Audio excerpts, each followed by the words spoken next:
श्रावण महिन्यामध्ये आपल्या घरातील देवघरामध्ये साप आला तर तुम्हाला काय वाटेल? होय, असंच काहीसं झालं होतं. नमस्कार मित्रांनो, मी विलास. मला फोन आला. आमच्या घरातील असणाऱ्या देवघरामध्ये एक साप बसलेला आहे. साप विषारी का बिनविषारी माहिती नव्हतं. त्या ठिकाणी मी गेलो तर लांबूनच त्या मुलाने मला दाखवलं. समोर असणाऱ्या तुम्ही पाहताय त्या देवघरामध्ये साप बसलेला आहे. गमतीचा भाग जर सोडला, साप खरंच त्या ठिकाणी असणाऱ्या देवघरामध्येच जाऊन बसला होता. मी पण काळजीपूर्वक त्या असणाऱ्या सापाला पाहत होतो. साप काही दिसत नव्हता.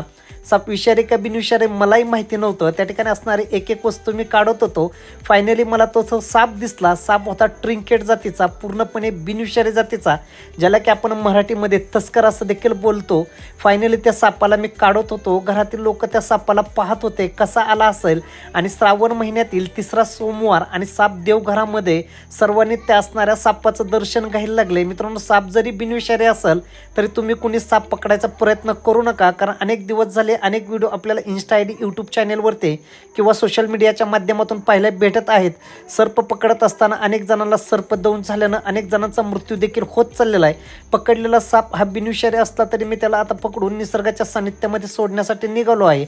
असेच साप तुमच्या घरामध्ये असणारे पाल, बेडूक, सरडे, उंदीर खाण्यासाठी येत असतात. तुम्ही कुणीही सापाच्या जातीला पकडायचा प्रयत्न करू नका. गेल्या अनेक दिवसांपासून मी सर्प पकडत असल्या कारणास्तव मला सापांच्या जाती पाठ आहेत. फायनली त्या असणाऱ्या सापाला मी सापाच्या पिशवीमध्ये भरलं आणि त्याला निसर्गाच्या सानिध्यामध्ये सोडण्यासाठी घेऊन निघालो. मित्रांनो, तुम्हाला व्हिडिओ कसा वाटला नक्कीच कमेंट बॉक्समध्ये कमेंट्स करून सांगा. असेच व्हिडिओ आपल्या यूट्यूब चॅनल आणि इन्स्टा ID वरती तुम्ही नवीन असाल तर फॉलो आणि सबस्क्राईब करायला विसरू नका. चला तर मग भेटूया नेक्स्ट व्हिडिओमध्ये. पकडलेला साप आता मी निसर्गाच्या सानिध्यामध्ये सोडायला चाललेलो आहे.